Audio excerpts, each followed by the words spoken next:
नमस्कार दोस्तों, मैं हूं देवांशु और ड्यूटेक चैनल में आपका स्वागत है। तो इस वीडियो में हम लोग देखने जा रहे हैं कि कैसे हम लोग कोऑर्डिनेटर जो है पीएचपी का फ्रेमवर्क को हम लोग सेटअप करेंगे उबंटू में। ठीक है, उबंटू ऑपरेटिंग सिस्टम जो कि 20.04 LTS न्यू वर्जन है। तो इसमें हम लोग कैसे सेटअप करेंगे, इंस्टॉल करके डाउनलोड करके हम लोग। ठीक है, चलिए शुरू करते हैं। हम लोग देखते हैं, जैसे ये मेरा फ्रेश इंस्टॉलेशन है उबंटू का। ठीक है, तो इसमें हम लोग क्या करेंगे, सबसे पहले हम लोग डाउनलोड कर लेते हैं। ठीक है, तो चलिए फटाफट हम लोग आप गूगल में जाके डाउनलोड कर सकते हैं। डाउनलोड कोऑर्डिनेटर या तो फिर CI गूगल में लिख दीजिए। ठीक है, जो भी नया लेटेस्ट वर्जन है या तो फिर जो वर्जन आप यूज़ करना चाहते हैं उसको आप डाउनलोड कर सकते हैं। जैसे कि यहाँ दिखा रहा कोऑर्डिनेटर 4.4 है, जो कि PHP का 7.2 सपोर्टेड है और 3 है। ठीक है, इसका अपना कोऑर्डिनेटर 2 आया था। तो जो भी यूज़ करना है, अभी हम लोग देख रहे हैं इसको, हम लोग कोऑर्डिनेटर 3 को डाउनलोड कर लेते हैं। ठीक है, तो इसको हम लोग डाउनलोड कर लीजिए आप। उसके बाद हम लोग इसको ओपन करके, चलिए ये डाउनलोड हो गया। अब इसको हम लोग zip फाइल में डाउनलोड हुआ तो इसको हम लोग एक्सट्रैक्ट कर लेते हैं। ठीक है, कहीं पर भी एक्सट्रैक्ट करके रख लीजिए डाउनलोड्स में। अब इसको हम लोग कॉपी कर लेते हैं। ठीक है, इसको कॉपी करके रख लेते हैं। कहाँ पर रखेंगे, उबंटू में अगर यूज़ कर रहे हैं हम लोग तो वेयर के अंदर रहता है। ठीक है, वेयर के अंदर www के अंदर HTML फोल्डर के अंदर हम लोग इसको पेस्ट कर देंगे। राइट, तो HTML फोल्डर में ही पेस्ट करना है और इसको हम लोग रीनेम कर देते हैं। कुछ भी नाम देते हैं, सपोज नाम दे रहे हैं CI_YouTube।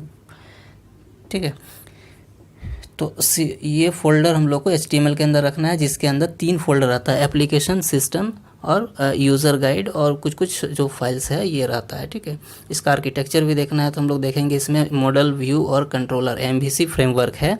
सो ये 3 फोल्डर रहेगा जो कि हम लोग यूज़ करेंगे इसको।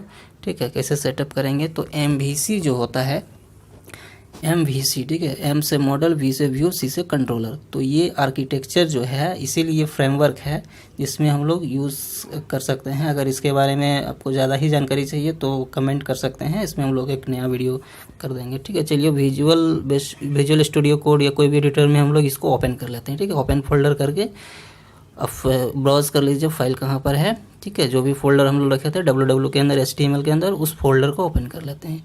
इसका जस्ट एक बेसिक कॉन्फ़िगरेशन हम लोग देख लेते हैं। जैसे ये आ गया, इसके अंदर सिस्टम के अंदर config नाम का जो फोल्डर है उसके अंदर आपका config.php। ठीक है, जिसमें आपका सारा कोऑर्डिनेटर जो भी आपका एप्लीकेशन है उसका सारा कॉन्फ़िगरेशन रहेगा। database.php जो कि आपका डेटाबेस का कॉन्फ़िगरेशन सेटिंग बताया है कि MySQL के साथ आप डेटाबेस यूज़ कर रहे हैं, डेटाबेस का नाम क्या रहेगा, यूज़र नेम, पासवर्ड क्या होगा, सर डेटाबेस, वो सब सारा चीज़। ठीक है, तो नेक्स्ट में हम लोग जैसे चेक कर रहे हैं कि आपको सिस्टम में लोकल होस्ट काम कर रहा है। ठीक है, दैट मीन्स लैम्प इंस्टॉल है, और ये हम लोग उस प्रोजेक्ट में क्लिक करा तो कोऑर्डिनेटर सक्सेसफुली इंस्टॉल दिखाया। ये बेसिक होम पेज है कोऑर्डिनेटर का। राइट, अब हम लोग कोड में आते हैं। सपोज़ ये तो डेटाबेस कॉन्फ़िगरेशन हम लोग देख लिया। ठीक है, database.php रूट्स के अंदर जाइएगा तो इसमें भी बहुत सारा इंपॉर्टेंट कॉन्फ़िगरेशन रहता है कि आपका डिफ़ॉल्ट कंट्रोलर क्या रहेगा। ठीक है, और भी बहुत सारा चीज़ कॉन्फ़िगर इसमें कर सकते हैं। तो रूट हो गया, ऑटो लोड भी होता है उसके अंदर। कंट्रोलर्स में देखिए एक ही कंट्रोलर अभी है, welcome.php, मल्टीपल कंट्रोलर भी हो सकता है।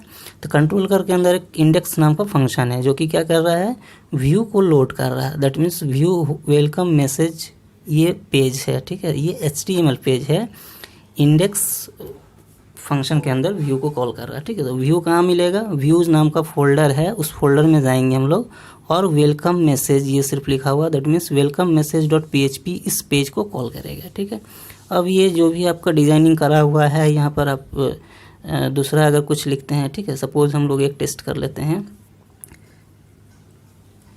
तो इस पेज में हम लोग बॉडी के अंदर सपोज़ H2 में या तो फिर कुछ जस्ट वैसे ही टेस्ट के लिए लिख रहे हैं। ठीक है, इस पेज को आप मॉडिफाई भी कर सकते हैं, डिज़ाइन कर सकते हैं अकॉर्डिंग टू योर रिक्वायरमेंट।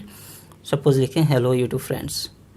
ठीक है, H2 को हम लोग क्लोज कर देते हैं। Welcome to CI। तो कोऑर्डिनेटर जो है ये आपका PHP का बहुत ही अच्छा फ्रेमवर्क है। लारावेल भी है। ठीक है, तो लारावेल भी यूज़ कर सकते हैं। कोऑर्डिनेटर का भी हम लोग देख रहे हैं। ठीक है, तो इसमें देखिए रिफ्रेश किए तो hello YouTube friends welcome to CI जो टेक्स्ट लिखा था H2 के अंदर वो आ गया। ठीक है, अब तो आपको एक्सप्लोर करना है एप्लीकेशन के अंदर। ठीक है, व्यूज़ और कंट्रोलर और मॉडल, 3 चीज़। मॉडल में डेटाबेस कनेक्टिविटी का सारा चीज़ होता है उसमें, ठीक है। अभी मॉडल हम लोग क्रिएट नहीं करा है, ना ही बनाया है, जस्ट ये सेटअप है, इसलिए इस वीडियो में हम लोग अभी तक का इतना ही कर रहे हैं, ठीक है। जैसे कि अगर आप मॉडल का यूज़ करना चाहते हैं, ठीक है, तो आपके सिस्टम में लैम्प इंस्टॉल होगा, that means PHP my admin, ठीक है, MySQL इंस्टॉल्ड होगा, तो उसमें डेटाबेस जो है, ये डेटाबेस आप क्रिएट कर सकते हैं यहाँ पर, ठीक है। और ये लोकल होस्ट भी काम कर रहा है, तो यहाँ पर ये कोऑर्डिनेटर आपका बेसिक सेटअप है। Thank you. अगर वीडियो अच्छा लगे तो लाइक और कमेंट कर दीजिए। ओके।